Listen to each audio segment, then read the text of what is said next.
Welcome to Treasure Chest, our very own Fulfillment Tools webcast series.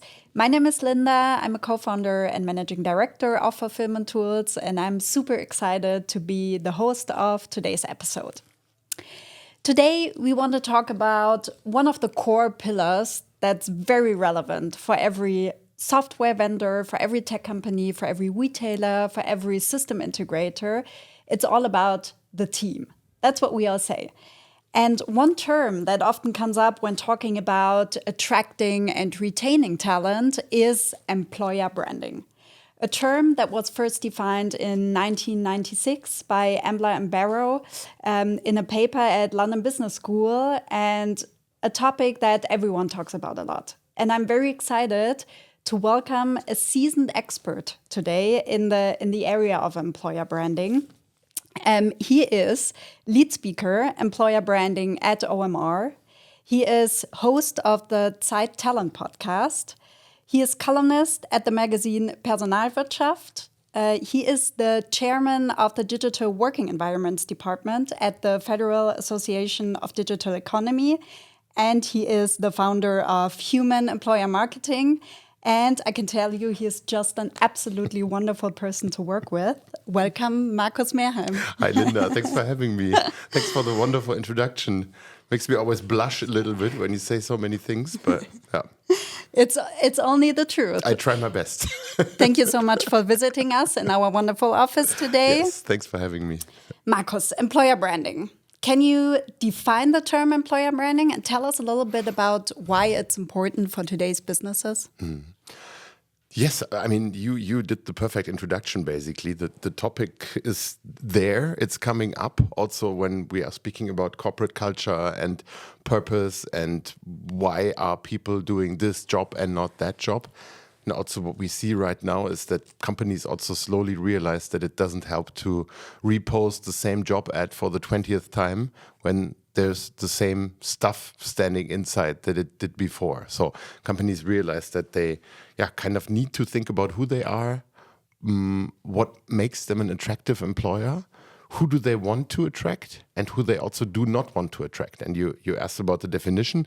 Basically, it's about I have to think about it. Usually I read this from a chart, but it's about the authentic identification and positioning of a company as an employer, which has an internal and an external aspect. And I think what's the most challenging part in this definition that I'm just trying to put together is to do this in an authentic way, but at the same time in an attractive way. And this can be quite a big challenge for companies out there. We know what you're talking about. Exactly, yeah. Okay, very interesting. So there are a lot of rumors, a lot of misconceptions employer branding from what I hear, from what I heard from our employees. Can you elaborate a little bit on that? What have you encountered when working with companies? Yeah. Okay, this is a really, really good question because people are always a bit irritated when I say so, but I do not like this term itself. The thing itself I like, but the term itself is kind of misleading in a way. Because when you talk about employer branding, then it kind of implies that you take a big bucket of paint and you dip your painting stick into it and then just brush color over and make it look nice. But the thing is, a lot of companies forget that there might be some rusty parts underneath. And eventually, the rust will come through. So we're not talking about home working now or do it yourself. But what I want to refer to is actually that if you think you need to become an attractive employer and you just do it by yourself, and maybe you as a managing team, a board comes up with some values and some descriptions who you are as an employer, then it's kind of completely wrong. Because for me, employer branding is supposed to be a very democratic, a basic democratic thing where all of your employees, I mean, you guys run through this process where all of your employees basically have their own opinion, their own points of view, the things that they really like about company XY as an employer, or the things that they do not like about it. And I mean, this is where it's like kind of a really important distinguisher, I find.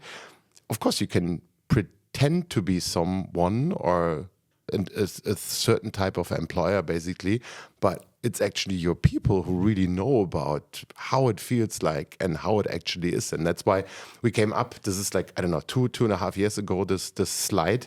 It's one of the cheapest slides that we ever produced, but it just says employer branding equals 60% communication and 40% organizational development. And this is kind of the core, at least in our very own definition, because first of all, it's about how do you communicate towards your own employees, and how do you communicate towards the talent market, basically. But if you also take care about these rusty spots, actually, that you could find, then we talk about organizational development. Because, I mean, we talk about the process later on, but when you go into focus groups, for instance, and it's super, super important to listen to your people and to also see, a little bit like in this TV show, Undercover Boss, to find out about the things that, you know, where you can still get some more percentages out of it and get better as an employer. And then there is nothing in the way to really be a really, really good and convincing employer out there. That's very interesting, because I actually had, when we worked together on our employer branding efforts, I had a conversation with a colleague who said, like, you know, Linda, what I don't really like at the moment, there's a guy coming from external and he's telling us something about our employer brand. Yeah.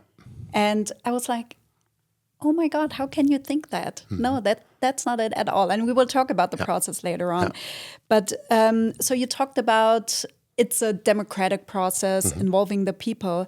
Is it more of an internal task or an external task? And which one holds greater importance in your opinion? Yeah, so I mean, first of all, I think you got to develop your, if you want to call it like that, you got to develop your employer brand out of your own power, out of your own energy somehow.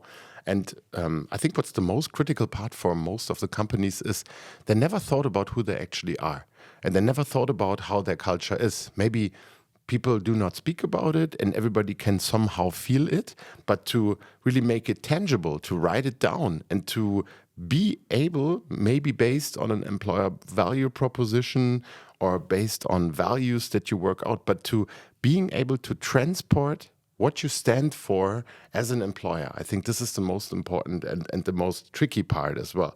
But I mean, once you know who you are and you define what makes you special, and you also know who you want to attract based on your strategic goals or whatever comes into play here, then it makes it much easier for companies also to talk about themselves in a really convincing way.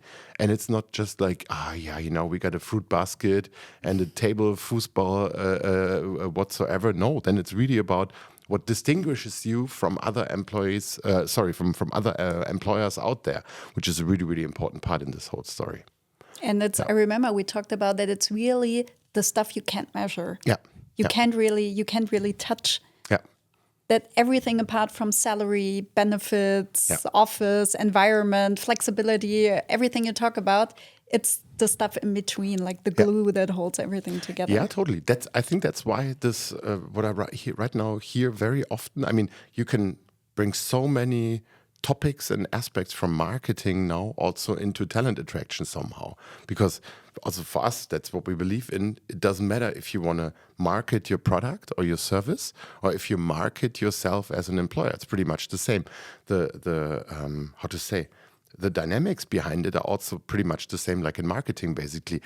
What is the message that you're sending through which channels, to which target group, in which frequency, basically? And I mean, it's also the same about employer communication. And yeah, I mean, once you went through this and you found your own identity, then I think it also makes it much easier for your employees to talk about it. I mean, how do people... In your case, how do your employees describe fulfillment tools as an employer? You know who you are, you worked through this process. But imagine other companies that never thought about it actually, then they would say, yeah, it's a good employer because I get my salary on time every month. Yeah, wow. But this is nothing special anymore nowadays, unfortunately. So how can a strong employer brand really impact talent attraction and a positive company culture? Yeah, basically, I mean, it's always about the definition, basically. But we once came up with the definition that kind of your okay, now I bashed this term employer brand. We like to talk about employer identity. So once you worked out your identity and you know what kind of makes you special, what distinguishes you from others, then this is actually a perfect base, first of all, to retain your current employees and to attract also new employees. And I mean, there's a saying right now in the HR bubble which says retention is the new recruiting, which is not a big surprise basically, because it's getting harder and harder to find new employees.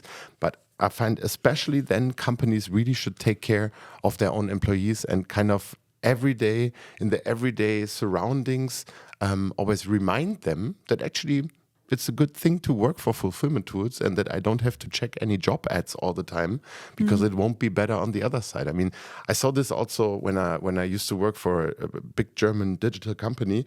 It was such a cool time that we had there together. Even when we went together on some events out there, people afterwards applied because they felt how we treat each other, how we get along, that we have fun together. And, this is, I find, such a special and unique thing to create. And if people can feel this and feel kind of attracted, then it's a wonderful thing, basically. And that's why when you want to come back to your question, first of all, for retaining people, you got to have something that you can talk about, that people have on top of their mind, basically, another marketing term. And when it comes to, of course, a talent attraction, what are the things you can tell to convince people to start working for you? And I think this is a perfect base when you went through this process. I mean, how was it for you? Like after you went through your own employer identity, was it easier for you to explain not what you do, but why you do it and how you do it? Absolutely. So I really remember that I was quite skeptical about the term employer branding. It's like everything's talking about it. I had the same misconceptions we just talked about. And after we went through that process, which has been a little bit painful as well, I have to say. Has to be. It has been a lot easier for us to attract people. Also, we talk about partners we work with or customers. We have people apply for jobs that worked for our customers or for our partners or for tech partners, whatever. So very, very interesting because they felt it's a great company culture. And it took a while because we defined our employer brand and then it took a while to communicate it so people get to know about it. But then after that, it's so much easier for us to attract people. It's really, I would have never thought that it's such a game changer for us as a small company. Exactly. Absolutely. But even for you as a small company, I mean, you also, I remember that was just the time when you went into your growth, also in terms of people. And I remember our very first conversation, you said we want to do it now in such an early stage because we want to attract new people. And in this way, we can make sure that we attract the right people, which is a perfect thing. I did a big study a few years ago about the relevance of employer branding in the German Mittelstand, like in the medium-sized and small-sized companies, basically, because it always annoyed me that people say it's only for Bayer and Siemens and for the big corporates. No, especially for the smaller companies, it's super important. Plus, I just checked your career page a few days ago and I saw there's so much cool stuff now. But this is what distinguishes you, Check out other career pages. Usually they repeat all the stuff that is already mentioned on the rest of the website of this company. But to really speak about how it feels running around here, so I can feel some things that we worked out back then.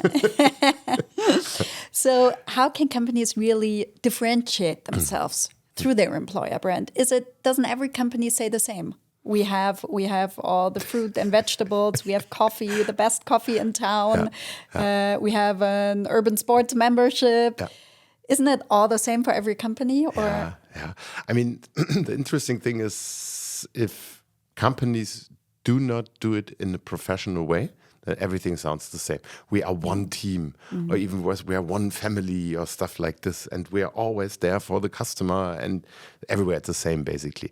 But here we come to a really important part in a way.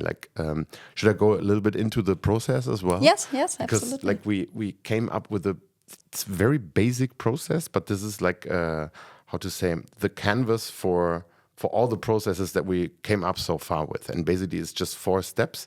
The first step is like a very thorough analysis. A lot of companies already worked out a lot of things that they can pretty much use for their culture work and their identity work, basically. Do you have annual reviews with your employees? Or do you have structured exit interviews to find the reasons why people leave? Or do you have like kind of a forum on a regular basis where people can say what they like or what they dislike? Like, there's so many information that is already there that can be used for positioning, or at least for parts of the positioning as well. So analysis is a really important part. Then the strategy part, this is where we usually work with focus groups, how we also did it for you. So these focus groups are always around 10 to 12 employees, put together in a way that makes sense. For instance, structure it by the people that are in the company from the very beginning on, or the fresh starters, or the future hires, or stuff like that. So you can structure this a little bit. But in these focus groups, I mean, this is a super, super interesting process, basically.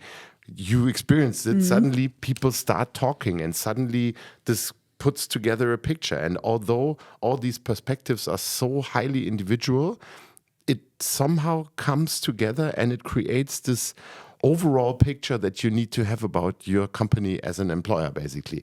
And when we have this, then we can either work out the employer value proposition, so which is your kind of a USP of a product, is your EVP for companies as an employer. And when you worked out this is the communicative baseline for, that's what you just described, for all the upcoming communication. And then actually the third part is, first of all, this internal communication. So you first have to make everybody in your company understand what this is about here, how this feels to work here, from the management board down to the person that in the evening locks the office, basically. So everybody has to understand. And this is also a really cool process, because if you seriously work on employer branding, I find this is also a really good signal towards your employees, basically, because you can also say as a managing director, oh, everything's fine, I don't see anyone crying here, but you actively work this out, and then, you know, this is a super, super important message, I find, towards your staff. And then in the fourth part, I mean, this is where you can get really creative, where you start in campaigning, where you update your job ads, where you update your career section. So this is basically based on another word from marketing, candidate experience. So all these touch points, from the talent sees your job ad up to now this talent is an employee and runs around here from Monday to Friday. And even here, I need to kind of feel the employer brand. And if you are able kind of to cover all these touch points, then it actually makes sense. So then the picture is round then, and people understand why they are here, what's their purpose, what's their part that they're putting in. And I remember it was so interesting. And of course, me as a managing director, I have a picture of the company culture, of our employer brand. And then we had these workshops with, I think it was about 2/3 of the company that really participated on a voluntary basis. They were like, no, we really want to do that. And then you compiled like a 40-50 page report for us, where we summarized everything that came up. Also things we need to work on, but also things that make us special as an employer. And I remember it was just before Christmas. It was all hectic because we were like, we have to finish this year. You remember? And then you sent us this report on I think it was a Friday night. And I was sitting there reading the 40-50 page report, and it was the best literature I've ever had, better than any book or any movie. It was so interesting. And I was expecting that there were things like the benefits we provide, that they would come up. I love the flexibility. I love to work remotely, whatever. And it was none of that. It was really what made us special, what holds us together. It's more that everybody's there for each other, helps when somebody's in need. And it was just so wonderful to read this. And it was so eye-opening, and showed once again that if you think you have a clear picture of your employer brand, ask the people. Absolutely. It's completely different. But I have to say, you know, like, I don't want to charm you, but this also, like, from a management perspective, it also requires some, how to say, some courage, some bravery in a way, because you have to be prepared that also the not so good things are coming up. And I mean, this is also, I find this really interesting. Like in Germany now, since a few years, there are these fuck up nights, where people speak about how they funded a company and then it didn't work out, and these are my learnings and so on. I never actually saw fuck up nights for company founders or managing directors or stuff like that, because I can imagine it's also pretty hard. I mean, I'm also running my own company myself now since 3 years, but if your employees are sitting there and telling you, oh, this is not good, and this is not good, yeah, of course, this might hurt, but usually these are all things that can be fixed. But if you don't realize that some things are not going that smooth, then I find it's a perfect chance to kind of fix it. And let me just say one more thing, like, because I think this was a little bit the sound of your question right now. What we very often hear is like, okay, when you do your focus groups, then this is always like a snapshot of today. But you remember, we also kind of had this discussion, and there are tons of different positioning models for your like kind of employer positioning, let's put it like this. But there's one model that we particularly like in our consultancy as well, because this kind of has 3 parts. So it develops your core as an employer based on 3 different things. One is the anchor, which is the values and the things that are absolutely normal at fulfillment tools. They're so normal that nobody talks about it. Then we have the differentiator, which is exactly the things that makes you different, even from other customers in the whole Rewe Digital setting or whatsoever. So this really, really differentiates you. And the third thing is the driver. So the driver is actually an aspect of your culture that brings you into the future. For instance, we have this now in a lot of projects, that companies really want to be more sustainable. And this whole ESG/sustainability aspect can be a perfect driver to like kind of sharpen the thoughts of the employees when it comes to sustainability, for instance. So, it doesn't have to be we are what we are today and we stay like this also tomorrow, but you can also, based on your values and on your employer positioning, also embrace a change into the future. And I find this is also a super important part for companies to be, to always embrace the change. Yeah. Absolutely. So tell us a little bit, how can also smaller companies or companies with limited resources in terms of money and manpower, how can they get into employer branding? What can they do? Is it something you need like 200,000 euros worth of budget? 300,000. Okay.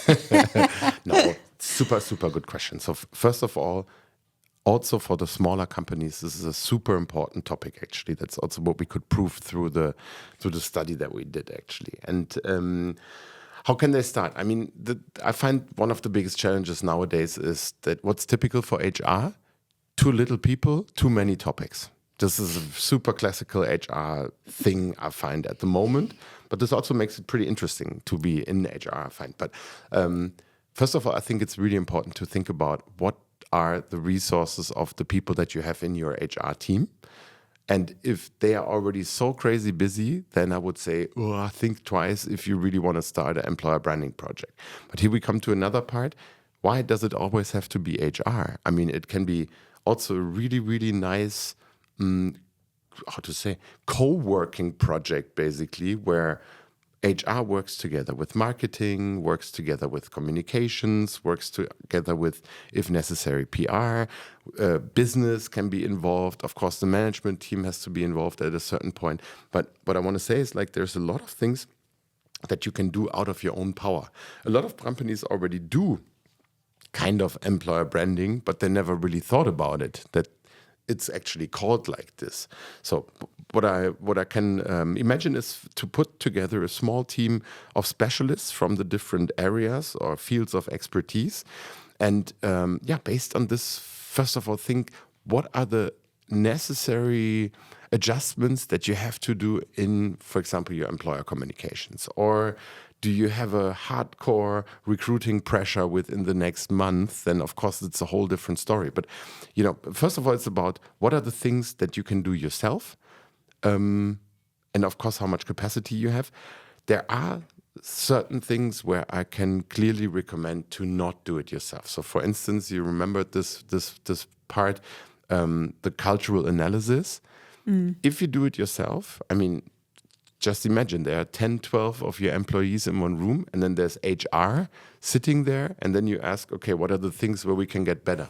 What happens? Nobody wants to say anything. You're biased. Exactly. You're completely biased, or you're kind of, can I really say this now in front of HR? I mean, for your culture, I know it's different, but and this can happen very often, basically. And then what we do is we kind of create a safe room, you can say. So people can really open up, and we are also never interested who says what, but we are interested about what is the common statement, basically, that we find here. Yeah. And then, as mentioned, there's, even for small companies, certain steps that they can totally realize by themselves. As mentioned, the cultural analysis, I would recommend to really outsource this. And I mean, what's also pretty interesting, if you take external support, like a consultancy like us, we also do not have to bring companies through the entire process, because we are also happy if they can do certain parts on their own. And it also doesn't have to be consulting all the way. It can also be kind of coaching, So we do this with several customers, that we have a bi-weekly call or a weekly call, and then we tell HR, what are the next steps? What is the next thing you can do? This also works out, and it can be really fun if you steer through such a process or project yourself. Yeah. Thank you so much for listening to this episode so far. And as you might have noticed, we still have a lot we want to talk about.